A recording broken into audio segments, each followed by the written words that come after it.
ലക്ഷങ്ങൾ സാലറിയുള്ള ജോലിയാണോ നിങ്ങളുടെ ലക്ഷ്യം?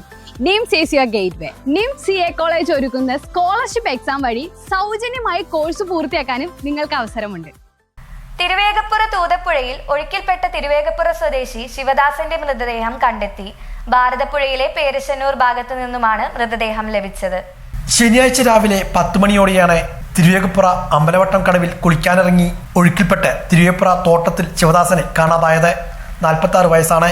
ചൊവ്വാഴ്ച വൈകുന്നേരത്തോടെ ഭാരതപ്പുഴയിലെ കുറ്റിപ്പുറത്തിനടുത്ത് പേരശ്ശന്നൂർ ക്ഷേത്രക്കടവിന് സമീപത്തുമാണ് ഇയാളുടെ മൃതദേഹം കണ്ടെത്തിയത്. പോലീസ് സ്ഥലത്തെത്തി മേൽ നടപടികൾ സ്വീകരിച്ചു. ശനിയാഴ്ച രാവിലെ വീട്ടിൽ നിന്നും കുളിക്കാൻ പോയ ശിവദാസനെ ഏറെ നേരമായും കാണാതായതോടെ വീട്ടുകാർ തിരഞ്ഞെത്തിയപ്പോഴാണ് ഇയാളുടെ വസ്ത്രങ്ങൾ പുഴക്കടവിൽ നിന്നും ലഭിച്ചത്.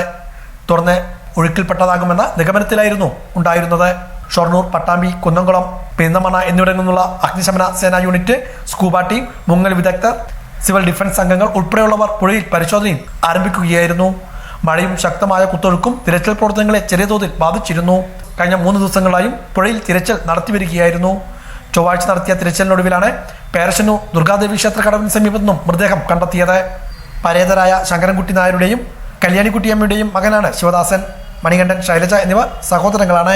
മൃതദേഹം പോസ്റ്റ്മോർട്ടം നടപടികൾക്കായി പട്ടാമ്പി താലൂക്ക് ആശുപത്രിയിലേക്ക് മാറ്റി.